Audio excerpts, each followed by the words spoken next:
Subscribe करें AK India YouTube channel को, साथ ही साथ बेल आइकन को प्रेस कर लें ताकि आपको हर एक अपडेट मिलते रहे। और हमारे दूसरे चैनल टेक सर्जी को भी सब्सक्राइब कीजिए और बेल आइकन को दबा लीजिए ताकि आपको हर एक टेक्नोलॉजी संबंधित खबरें मिलती रहें।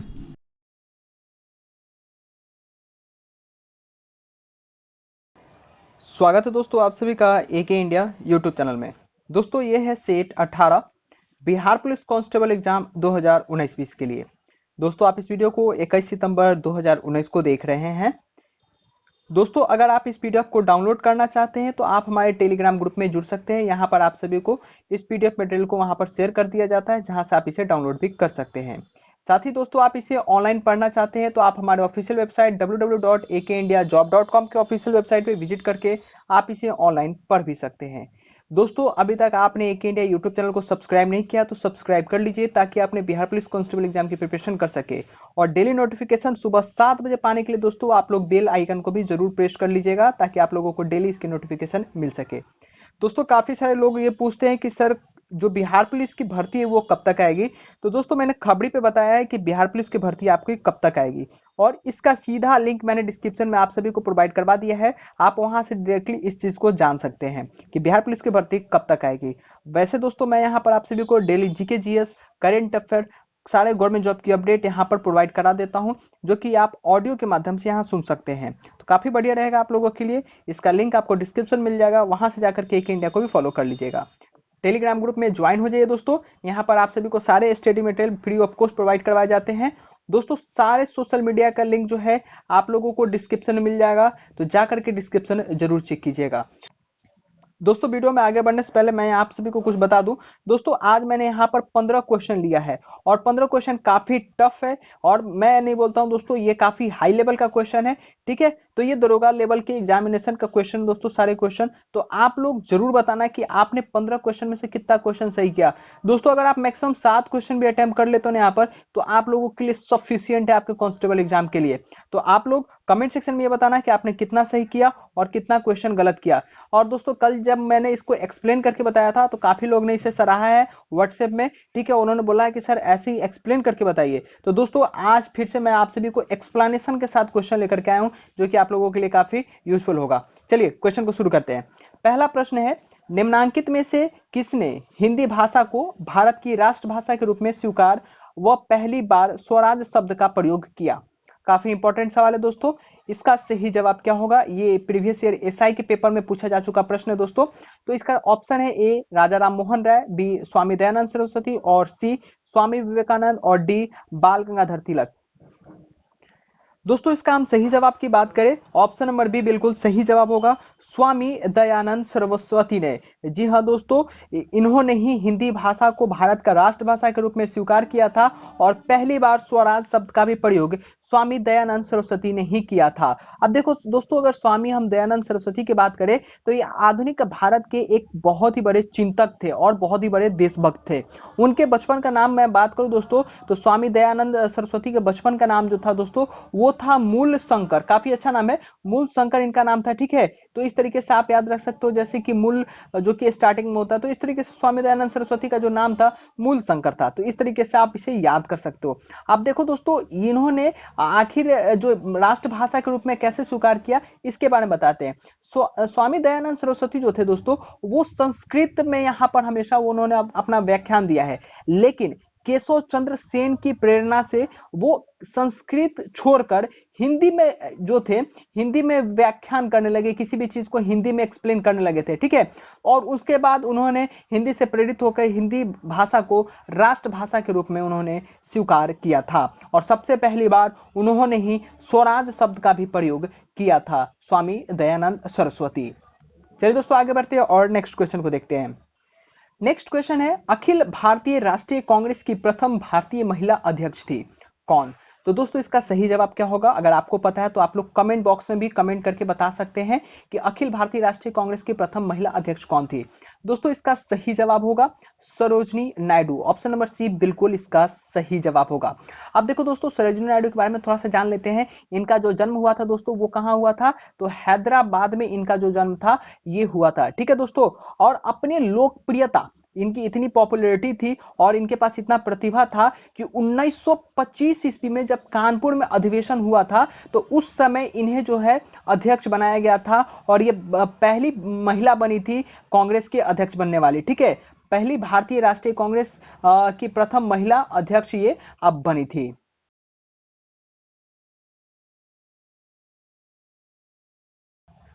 नेक्स्ट क्वेश्चन काफी इंपॉर्टेंट क्वेश्चन दोस्तों, और कई एक बार आपके एग्जाम में पूछा जा चुका प्रश्न है कि रविंद्रनाथ टैगोर ने सर की उपाधि क्यों लौटा दिया। देखो दोस्तों, ऑप्शन एक है गांधी जी की रिहाई के लिए, या बी जालियांवाला बाग हत्याकांड के विरोध में, या सी खिलाफत आंदोलन के कारण, या डी असहयोग आंदोलन के कारण। काफी सटीक यहाँ ऑप्शन दिए गए हैं दोस्तों। इसका सही जवाब क्या होगा, अगर आपको पता है तो आप कमेंट सेक्शन में जरूर बताइएगा। दोस्तों इसका सही जवाब होगा option number B, Jallianwala Bagh हत्याकांड के विरोध में रविंद्रनाथ टैगोर ने सर की उपाधि यहां पर वापस कर दिया था। दोस्तों सर की उपाधि को नाइटहुड की भी उपाधि भी कहा जाता है। कभी कभी आपके एग्जाम में नाइटहुड यहां पर पूछा जाता है कि रविंद्रनाथ टैगोर ने नाइटहुड की उपाधि लौटा दिया। काफी बच्चे इसमें कंफ्यूज हो जाते हैं सर और नाइटहुड में, तो इसमें बिल्कुल कंफ्यूज नहीं होना, दोनों एक ही चीज है। ठीक है, नाइटहुड दोनों एक ही चीज है। ठीक है, अब देखो दोस्तों यहां जालियांवाला बाग हत्याकांड का विरोध में उन्होंने वापस किया था। तो जालियांवाला बाग हत्याकांड जो हुआ था वो कब हुआ था, ये काफी इंपॉर्टेंट रहने वाला है। तो ये हुआ था 13 अप्रैल दोस्तों, 13 अप्रैल 1919 ईस्वी को जालियांवाला बाग हत्याकांड हुआ था। और कहां हुआ था दोस्तों, ये भी काफी इंपॉर्टेंट होगा। तो पंजाब के दोस्तों, कहां, पंजाब के अमृतसर में जालियांवाला बाग हत्याकांड जो हुआ था दोस्तों, हुआ था अमृतसर में ये हत्याकांड हुआ था। ठीक है, अब चलिए दोस्तों आगे बढ़ते हैं और नेक्स्ट क्वेश्चन को देखते हैं। दोस्तों आज की जो मैंने एम रखा है दोस्तों 180 लाइक का, इसे जरूर कंप्लीट कर दीजिएगा दोस्तों। हमें बस कुछ और नहीं चाहिए, बस एक लाइक चाहिए और एक शेयर चाहिए। आप लोग ज्यादा से ज्यादा वीडियो को लाइक करने की कोशिश कीजिए, ज्यादा से ज्यादा शेयर करने की कोशिश कीजिए, क्योंकि दोस्तों इससे हमें मोटिवेशन मिलता है और आप लोगों के लिए ऐसे ही रेगुलर बेसिस पे वीडियोस बना करके लाते रहूंगा, जो कि आपके एग्जामिनेशन पॉइंट ऑफ व्यू से काफी इंपॉर्टेंट होगा और आपके ज्ञान को बढ़ाने में काफी मदद करेगा। डेली सुबह 7 बजे वीडियो देखने के लिए दोस्तों आप हमारे चैनल को सब्सक्राइब कर लीजिए, बेल आइकन को दबा लीजिए, ताकि हमारे वीडियो की नोटिफिकेशन आप सभी को मिलते रहे। दोस्तों नेक्स्ट क्वेश्चन है कि 1937 ईस्वी में कांग्रेस मंत्रिमंडल कितने प्रांतों में बने थे। अब देखो दोस्तों इसका ऑप्शन है 1 6, बी 7, सी 8, डी 9। इसका सही जवाब क्या होगा दोस्तों, अगर हम इसका सही जवाब की बात करें तो इसका सही जवाब होगा ऑप्शन नंबर सी, यानी कि 8 इसका बिल्कुल सही जवाब होगा। अब देखो दोस्तों जब 1937 ईस्वी में चुनाव हुआ था दोस्तों, तो पहले कांग्रेस 5 राज्यों में बहुमत से जीती थी। उसके बाद दोस्तों 3 राज्यों में दोस्तों सबसे बड़ी पार्टी निकल के आई और गठबंधन को उन्होंने सरकार बनाया था। ठीक है, तो इस तरीके से कांग्रेस मंत्रिमंडल 8 प्रांतों में बनी थी। नेक्स्ट क्वेश्चन है, काफी इंपॉर्टेंट क्वेश्चन है, भारतीय मुस्लिम लीग की स्थापना किस वर्ष हुई थी। ऑप्शन है 1885 ईस्वी में, बी 1905 ईस्वी में, सी 1906 ईस्वी में, या डी 1907 ईस्वी में।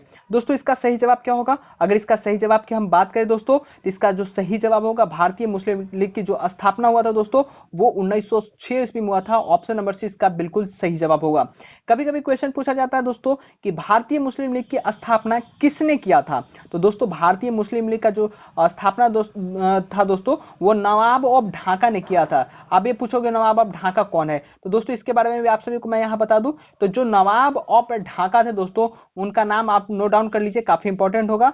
तो इनका नाम था ख्वाजा, सर ख्वाजा, यहां जे कर लीजिएगा, सर ख्वाजा सलीम मुल्ला बहादुर। ठीक है, इनका ये नाम था। ठीक है दोस्तों, सर ख्वाजा सलीमुल्लाह बहादुर, जिन्होंने भारतीय मुस्लिम लीग की स्थापना ढाका में किया था, और सर ख्वाजा सलीमुल्लाह बहादुर को नवाब ऑफ ढाका भी कहा जाता था। नेक्स्ट क्वेश्चन है, नेक्स्ट क्वेश्चन काफी इंपॉर्टेंट क्वेश्चन है और काफी कंफ्यूजिंग क्वेश्चन है कि प्रार्थना समाज के संस्थापक कौन थे। ऑप्शन एक है, ऑप्शन एक महादेव गोविंद रानाडे, बी ईश्वर चंद्र विद्यासागर, सी ज्योतिराव फुले, या डी राजा राम मोहन राय। दोस्तों इसका सही जवाब क्या है, अगर आपको पता है कमेंट सेक्शन में तो जरूर बताइएगा। अब देखो दोस्तों एक क्वेश्चन काफी कंफ्यूजन इसलिए है कि मैक्सिमम 99% बच्चे जो है इस क्वेश्चन का गलत आंसर दे के आते हैं।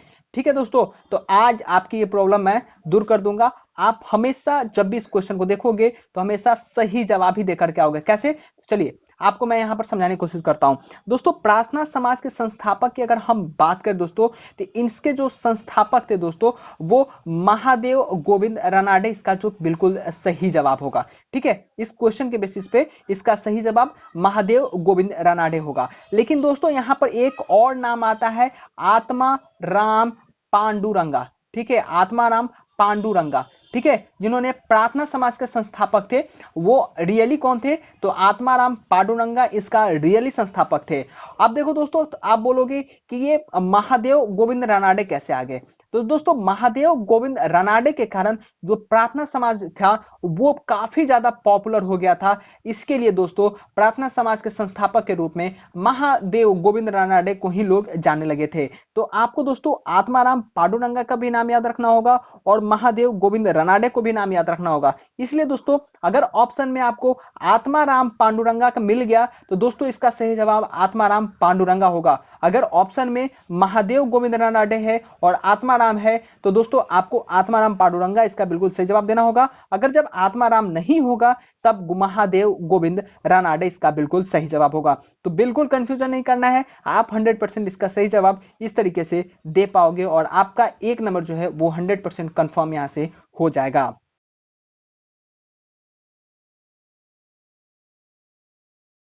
नेक्स्ट क्वेश्चन दोस्तों, गांधी जी की दांडी यात्रा प्रारंभ किस तारीख और वर्ष को हुआ था? काफी इंपॉर्टेंट सवाल है दोस्तों, क्वेश्चन थोड़ा सा घुमा के पूछा गया है।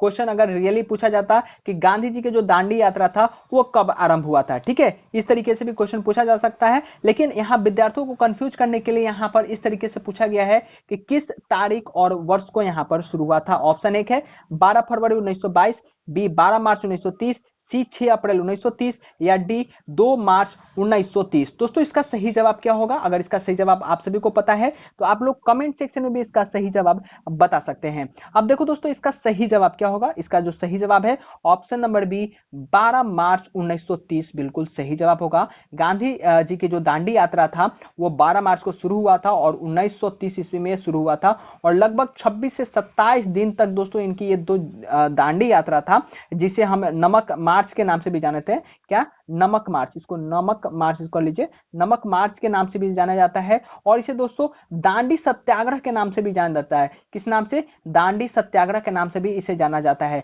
और दोस्तों ये कहां से शुरुआत हुआ था दोस्तों? तो इसकी जो शुरुआत हुआ था दोस्तों वो अहमदाबाद में साबरमती एक आश्रम था। ठीक है, साबरमती जो आश्रम था वहां से ये शुरू हुआ था। और दोस्तों वो जो दांडी एक गांव था, ठीक है, दांडी गांव पर जाकर के समुद्री तट एक दांडी था जिसका नाम, समुद्री तट के किनारे एक गांव था जिसका नाम दांडी था। ठीक है, वहां जाकर के ये समाप्त हुआ था। इसी के कारण दोस्तों इसे दांडी यात्रा भी कहा जाता है। और ये कितने दिनों तक ये यहाँ पर यात्रा चला था दोस्तों? लगभग 26 से 27 दिन तक। और ये समाप्त कब हुआ था? काफी इंपॉर्टेंट ये भी डेट आता है दोस्तों, जब हमने यहाँ पर स्टार्टिंग जाना है तो लास्ट भी हमको पता होना चाहिए। तो 6 अप्रैल को यहाँ दोस्तों लास्ट हुआ था 1930 ईस्वी को ही। ठीक है, तो ये भी डेट आपको याद रखना है। स्टार्टिंग 12 मार्च 1930 और लास्ट 6 अप्रैल 1930 को हुआ था।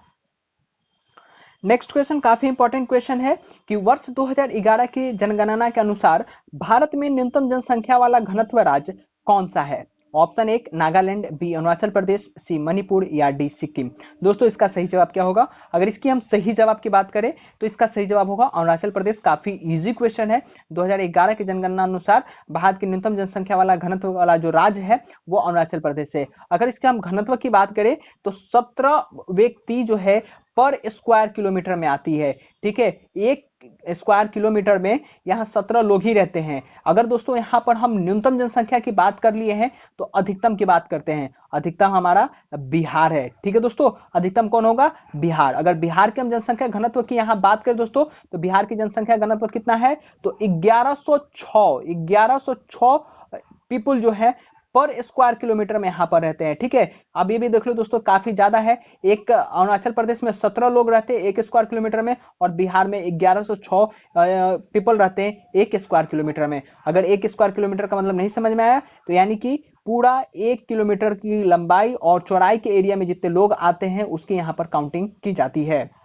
नेक्स्ट क्वेश्चन काफी इंपॉर्टेंट क्वेश्चन है दोस्तों, और कई एक बार आपके एग्जाम में पूछा जा चुका प्रश्न है कि अंतरराष्ट्रीय मुद्रा कोष का वित्तीयन किसके द्वारा किया जाता है। काफी इंपॉर्टेंट सवाल है दोस्तों। ऑप्शन है कि यूएसए द्वारा, बी यूएनओ द्वारा, या सी कॉमनवेल्थ देश के द्वारा, या डी सदस्य देशों के द्वारा। दोस्तों इसका सही जवाब क्या होगा? दोस्तों इसका सही जवाब होगा यूएसए के द्वारा, क्योंकि अंतरराष्ट्रीय मुद्रा कोष यानी कि आईएमएफ यानी कि इंटरनेशनल मॉनेटरी फंड की जो हेडक्वार्टर है वो यूएसए यानी कि यूएसए के वाशिंगटन डीसी में है, और यहीं से दोस्तों यहाँ पर वित्तीयन होता है, यानी वित्तीयन जो लेन देन होता है ये यूएसए से ही किया जाता है।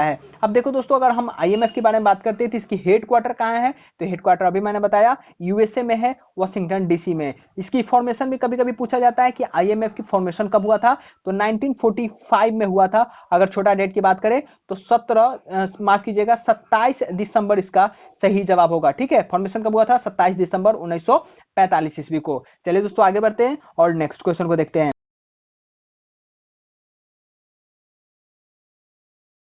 दोस्तों क्वेश्चन है कि बेरोजगारी व मुद्रास्फीति की संयुक्त घटक कहलाती है क्या? ऑप्शन एक है मुद्रा संकुचन, बी विस्फीति, या सी स्टैगफ्लेशन, या डी जो है स्क्यूफ्लेशन। दोस्तों इसका सही जवाब क्या होगा? काफी टफ क्वेश्चन दोस्तों आपके लिए, तो दोस्तों इसका सही जवाब मैं बता देता हूं। इसका सही जवाब होगा स्टैगफ्लेशन। अब आप पूछोगे कि स्टैगफ्लेशन क्या होता है, तो दोस्तों स्टैगफ्लेशन किसी भी देश के लिए आर्थिक रूप से एक मुश्किल स्थिति होती है, क्योंकि दोस्तों इस समय दोनों ही मुद्रास्फीति और आर्थिक अस्थिरता की समस्या एक साथ उत्पन्न होती है, जिसे स्टैगफ्लेशन कहा जाता है। और क्वेश्चन भी यही पूछ रहा है कि बेरोजगारी और मुद्रास्फीति के संयुक्त घटक को क्या कहते हैं, तो उसे स्टैगफ्लेशन कहते हैं। नेक्स्ट क्वेश्चन बैंक से रिलेटेड क्वेश्चन है दोस्तों। क्वेश्चन है कि बैंक दर को बढ़ाने का प्रभाव कम हो जाएगा यदि ऑप्शन एक एसएलआर बढ़ा दिया जाए, बी सीआरआर बढ़ा दिया जाए, या सी सीआरआर कम कर दिया जाए, या डी ए और बी दोनों। अब देखो दोस्तों इसका सही जवाब क्या होगा? अगर आप लोगों को कमेंट सेक्शन पता है अगर आप लोगों को पता है तो आप लोग कमेंट सेक्शन में भी इसका सही जवाब बता सकते हैं। दोस्तों इसके हम सही जवाब की बात करें तो ऑप्शन नंबर सी होगा, सीआरआर कम कर दिया जाए तो बैंक दर को बढ़ाने का प्रभाव जो है वो कम हो जाएगा। अब देखो दोस्तों, आप पूछोगे कि सीआरआर क्या होता है, तो सीआरआर का कभी कभी फुल फॉर्म पूछा जाता है, तो मैं बता दूं कैश रिजर्व रेशियो होता है। अब इस कैश रिजर्व रेशियो का मतलब क्या होता है तो इसके बारे में बता दूं, तो दोस्तों एक निश्चित अनुपात होता है, कांस्टेंट रेशियो होता है, जिस रेशियो पर बैंक को अपने पास जितने भी उनके पास उपलब्ध कैश होते हैं, ठीक है, उस राशि का कुछ जो हिस्सा होता है, कुछ परसेंटेज जो होता है, केंद्रीय बैंक के पास रखना पड़ता है, जिसे सीआरआर कहा जाता है। ठीक है दोस्तों, इसे ही कैश रिजर्व रेशियो होता है। नेक्स्ट क्वेश्चन काफी इंपॉर्टेंट क्वेश्चन दोस्तों, और इसे मैंने आप सभी को एक बार खबरी पे भी यहां पर इसके बारे में बताया पूरे डिटेल में। दोस्तों एक क्वेश्चन है कि निम्न सार्वजनिक उपक्रम में कौन सा महारत्न नहीं है? अब देखो दोस्तों काफी इंपॉर्टेंट सवाल होगा। अब आपको यहाँ पर पूरा महारत्न कंपनी के नाम पता होनी चाहिए, तभी आप इसका सही जवाब बता सकते हो। ठीक है, अब देखो दोस्तों ऑप्शन एक है भेल, बी गेल, सी सेल, या डी बीएसएनएल। काफी इजी सवाल है दोस्तों, इसका सही जवाब क्या होगा? Option number D BSNL. BSNL जो है महारत्ना कंपनी नहीं है। भेल, गेल, सेल जो है ये महारत्ना कंपनी है। इस तरह से दोस्तों 8 जो है वो महारत्ना कंपनी होती है। मैं आप सभी को एक बार इसका नाम बता देता हूं दोस्तों, एनटीपीसी, ठीक है, उसके बाद दोस्तों हम बात करते हैं ओएनजीसी, ठीक है, उसके बाद दोस्तों यहां पर सेल हो गया आपका, ठीक है, उसके बाद दोस्तों आपका भेल हो गया, ठीक है, उसके बाद दोस्तों आईओसीएल हो गया, ठीक है। अब कितना हो गया? टोटल 6 हो गया, 2 और छूट रहा है। एक हो गया दोस्तों आपका सीआईएल, उसके बाद दोस्तों आपका गेल यहां पर हो गया, ठीक है, तो कितना हो गया? 1 2 3 4 5 6 7, और उसके बाद दोस्तों एक आता है बीपीसीएल, ठीक है। अब देखो दोस्तों कभी कभी आपके एग्जाम में इसका फुल फॉर्म पूछे जाते हैं, तो चलिए सारे के यहाँ पर फुल फॉर्म एक बार हम देख लेते हैं। एनटीपीसी की बात करें दोस्तों, एनटीपीसी रेलवे एनटीपीसी, ठीक है, तो दोस्तों इसका फुल फॉर्म होगा नेशनल थर्मल पावर कॉर्पोरेशन, ठीक है। ओएनजीसी की बात करें दोस्तों, तो ओएनजीसी का होगा oil and national gas corporation होगा। आप इस सबको नोट डाउन भी कर सकते हो अपने कॉपी में।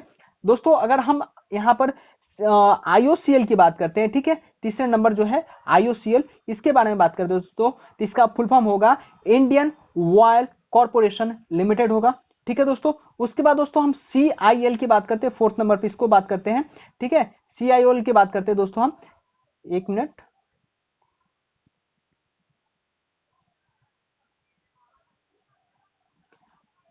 अगर दोस्तों हम CIL की बात करते हैं तो CIL का फुल फॉर्म क्या होता है, तो कोल इंडिया लिमिटेड। ठीक है दोस्तों, उसके बाद हम BPCL की बात करते हैं तो BPCL का क्या होता है, तो भारत पेट्रोलियम कॉर्पोरेशन लिमिटेड होता है।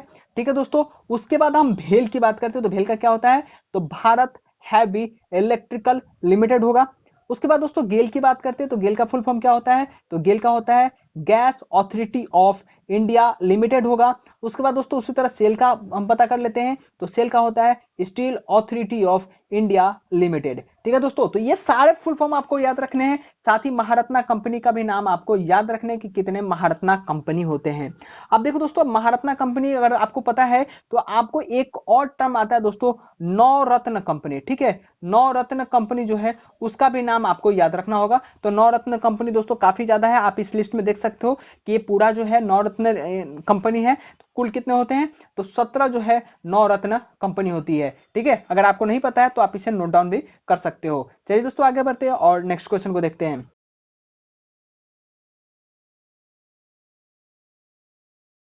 काफी टफ क्वेश्चन दोस्तों, निम्न में से बहुआयामी गरीबी सूचकांक के संबंध में गलत है। ऑप्शन एक, सूचकांक के 3 आयाम स्वास्थ्य, शिक्षा और जीवन स्तर है। बी, सूचकांक में प्रत्येक आयाम को समान भार दिया गया है। सी, सूचकांक में 10 प्रचाल शामिल है। या डी, प्रत्येक प्रचाल को समान भार दिया गया। दोस्तों इसका सही जवाब क्या होगा, यहां पर गलत संबंध बताना है। अगर हम बहुआयामी गरीबी सूचकांक की बात करें तो सूचकांक के 3 आयाम स्वास्थ्य, शिक्षा और जीवन स्तर बिल्कुल सही होगा, ये गलत नहीं है। ऑप्शन बी, सूचकांक में प्रत्येक आयाम को समान भार दिया गया है, तो बिल्कुल सही होगा। ऑप्शन सी, सूचकांक में 10 प्रचाल शामिल है, तो यह भी बिल्कुल सही होगा। अगर हम दोस्तों यहां पर 3 ऑप्शन बिल्कुल सही है तो चौथा ऑप्शन जो है बिल्कुल गलत होगा, यानी कि ऑप्शन नंबर डी इसका बिल्कुल सही जवाब हो जाएगा। प्रत्येक प्रचाल को समान भार दिया गया है, जो कि बहुआयामी गरीबी सूचकांक के संबंध में गलत तर्क है। क्वेश्चन है, भारतीय नियोजन के वास्तुकार कौन थे। दोस्तों ऑप्शन एक, सरदार वल्लभ भाई पटेल। बी जो है पीबी महानोबिस। सी जो है BR अम्बेडकर। या डी पंडित जवाहरलाल नेहरू। दोस्तों इसका सही जवाब क्या होगा, अगर दोस्तों यहां पूछा जा रहा है भारतीय नियोजन के वास्तुकार कौन थे, तो दोस्तों इसका सही जवाब होगा option number D, Pandit Jawaharlal Nehru भारतीय नियोजन के वास्तुकार थे। अब देखो दोस्तों, यहां अगर भारतीय नियोजन के बारे में हम बात करें तो कुछ इंपॉर्टेंट पॉइंट आता है कि भारतीय नियोजन का जो भारतीय नियोजन था वो कब से इसकी प्रयास शुरू हुआ था। तो दोस्तों इसके जो शुरुआत थी दोस्तों वो स्वतंत्रता से पहले, यानी कि 1947 से पहले से ही इसकी जो काम था भारतीय नियोजन का वो पहले से ही हो चुका था। आर्थिक नियोजन का जो था वो पहले से ही हो रहा था इसके लिए काम। ठीक है, अब देखो दोस्तों, अगर हम भारतीय नियोजन की बात करते हैं तो भारतीय नियोजन के जो अध्यक्ष थे वो पंडित जवाहरलाल नेहरू थे। और दोस्तों यहां पर हम एक आर्थिक नियोजन नामक पुस्तक था, उस पुस्तक का मेरा नाम याद आ रहा है मेरे जहन में कि आर्थिक नियोजन पुस्तक के जो रचनाकार थे वो कौन थे, तो दोस्तों वो थे एम विश्वेश्वरैया। ठीक है, इसका नाम आप लिख लीजिएगा, एम विश्वेश्वरैया जो थे इसका रचनाकार थे। किस पुस्तक का, आर्थिक नियोजन पुस्तक का। ठीक है, ये काफी इंपॉर्टेंट पुस्तक रहेगा आपके एग्जामिनेशन के लिए। तो एम विश्वेश्वरैया इसका बिल्कुल सही जवाब होगा। आर्थिक नियोजन पुस्तक के लेखक कौन होंगे, इसी से रिलेटेड क्वेश्चन था तो मैंने आपको यहां पर इसका भी अटेम्प्ट करा दिया। चलिए दोस्तों आगे बढ़ते हैं और नेक्स्ट क्वेश्चन को देखते हैं। नेक्स्ट क्वेश्चन काफी इंपॉर्टेंट क्वेश्चन है, निम्न में से उनकी पहचान करें जो रिजर्व बैंक का कार्य नहीं है। ठीक है दोस्तों, यहां पूछा जा रहा है कि रिजर्व बैंक का कार्य नहीं होगा। ऑप्शन एक है विदेशी विनिमय भंडार के संरक्षण, बिल्कुल सही होगा। बी, करेंसी जारी करना, यह भी सही होगा। सी, जनता से प्राप्त जमाओं पर ब्याज देना, और ये गलत है। डी, नगद आरक्षण का संरक्षण करना, जो कि बिल्कुल सही जवाब होगा। ऑप्शन नंबर क्या होगा दोस्तों, ऑप्शन इसका नंबर जो सी है वो बिल्कुल सही जवाब होगा। जनता से प्राप्त जमाओं पर ब्याज देना, जो कि रिजर्व बैंक का कार्य नहीं है। ठीक है दोस्तों, अब देखो यहां पर रिजर्व बैंक की बात आई है तो इसकी स्थापना कब की गई है, स्थापना आप लोगों को काफी इंपॉर्टेंट होगा। तो 1 अप्रैल, कब दोस्तों, 1 अप्रैल 1935 ईस्वी को भारतीय रिजर्व बैंक यानी कि हमारे देश का केंद्रीय बैंक रिजर्व बैंक की स्थापना यहां पर करवाया गया था। और दोस्तों इसकी जो हेडक्वार्टर है वो कहां है, तो इसकी हेडक्वार्टर मुंबई में स्थित है। ठीक है, मुंबई में इसकी हेडक्वार्टर जो है वो स्थित है। तो दोस्तों ये था set 18 Bihar police constable exam 2019-20 के लिए। दोस्तों अगर आप इस पीडीएफ को डाउनलोड करना चाहते हो तो आप हमारे टेलीग्राम ग्रुप में जुड़ सकते हो, वहां पर आप सभी को सारे पीडीएफ मटेरियल प्रोवाइड करवा दिए जाते हैं।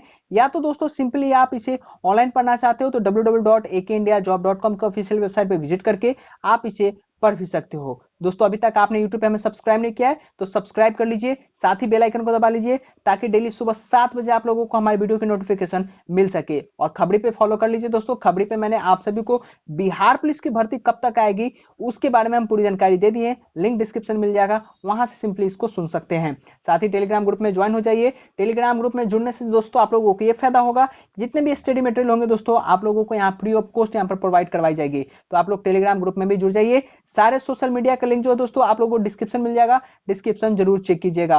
और हाँ दोस्तों, जो आज मैंने का एम रखा है 180 लाइक का दोस्तों, उस 180 लाइक को जरूर कंप्लीट कर दीजिएगा। और दोस्तों इस वीडियो को अपने सारे फ्रेंड्स के साथ शेयर कर दीजिएगा। काफी मेहनत के बाद दोस्तों आप लोगों के लिए वीडियो लेकर के आता हूं, तो एक लाइक एक शेयर तो जरूर बनता है। और अभी तक चैनल को सब्सक्राइब नहीं किए हो तो चैनल को भी सब्सक्राइब कर लीजिएगा। मिलते हैं दोस्तों आप लोगों से अगली वीडियो में, तब तक अपना ख्याल रखें।